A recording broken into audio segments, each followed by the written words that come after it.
Hey guys, this is Tagene Brown-McBean of Money Coaching Services, and today we are going to talk about 5 steps to plan for retirement. You heard us right. We're talking about retirement today.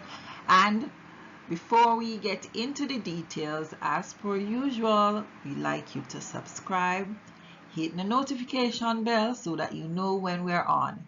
Okay, let's get into the details.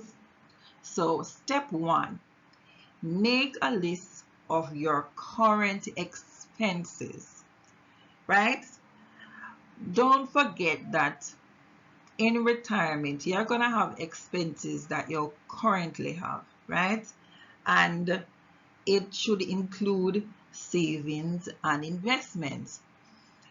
This is important because you want to ensure to the best of your ability that you have covered all expenses that may come up on a normal basis for retirement. And you might want to add some additional expenses, like if you have certain medical history running in the family, you might put aside something for probably those areas as well, just as a suggestion. All right, so step 2 is to make an emergency fund. Yes, you're tired of hearing about this thing, emergency fund, emergency fund. Yes, it's here again. This will help you to manage any unplanned expenses. That is why every financial expert talks about emergency fund as it relates to personal finance. It is important because things that you never planned for are going to pop up. So it is good when you have money set aside to deal with those annoying things that you didn't plan for. So you don't have to be stressing about where you're going to get the money from to deal with them, right?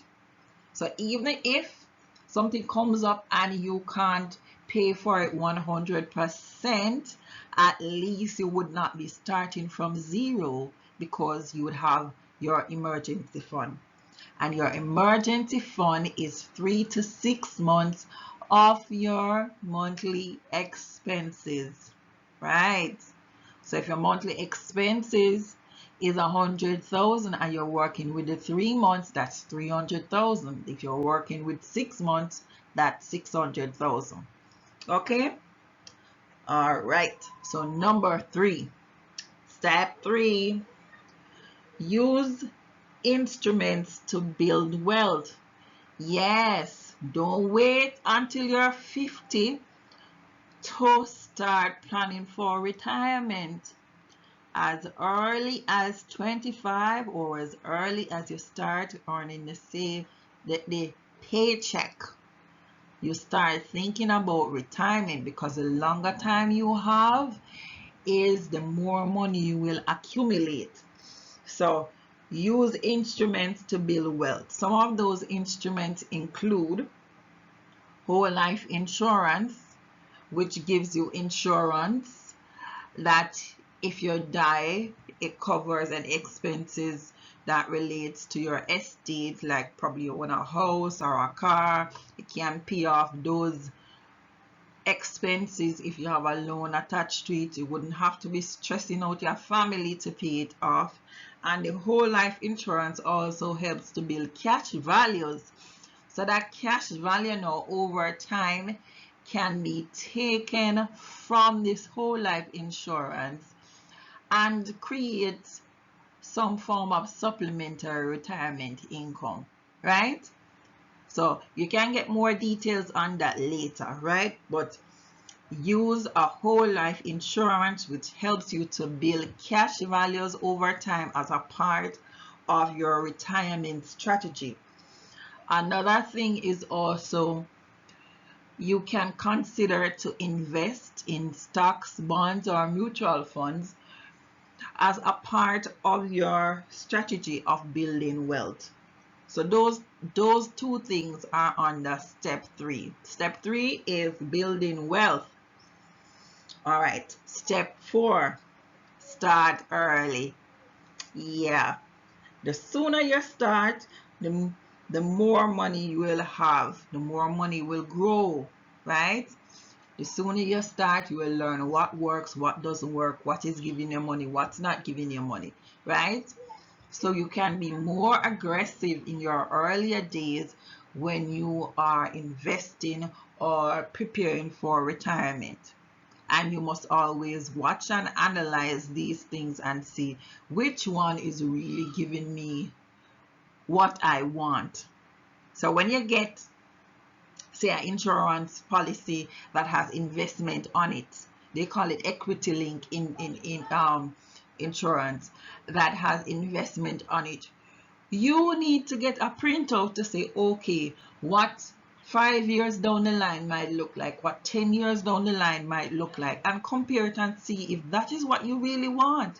Because there's no sense setting up something and not having something in black and white to say, okay, this is the end point that you should expect, and periodically check to see that that is exactly what you're getting. Okay, guys, do your homework and start planning for retirement early. So that's number 4. Number 5, don't take money from your retirement funds. No, this sounds like a joke, right? But honestly, don't take the money from your retirement funds until you have reached the retirement age, because you don't know if you're one of the persons that you're gonna live till you're 100, right? You don't know if God is gonna bless you with that long life. So don't take out money out of your retirement fund or anything that you have as a retirement account, or anything that you have that is geared towards retirement. Leave it alone. All you need to do is look at it and say, okay, over the last 5 years, this is what happened. Over the next 5 years, this is what happened. You just look at it to see if it's going in the direction you want it to go. That's the only thing you should be doing with it until you reach age of retirement. Okay? So that's it for us today, guys. That's our plan for retirement. You can put in the comments if you have any other suggestion. Yes, don't be selfish. We're here to share. We are here to learn. You can also look in the description. We have some things there that we think might be valuable to you. So look in the description. We have some training courses. We have some digital courses that you can do in your spare time. And if you have additional time, you can go over to our other videos and check out what we have to say. But for now, this is Tagene of Money Coaching Services. Bye. See you in the next video.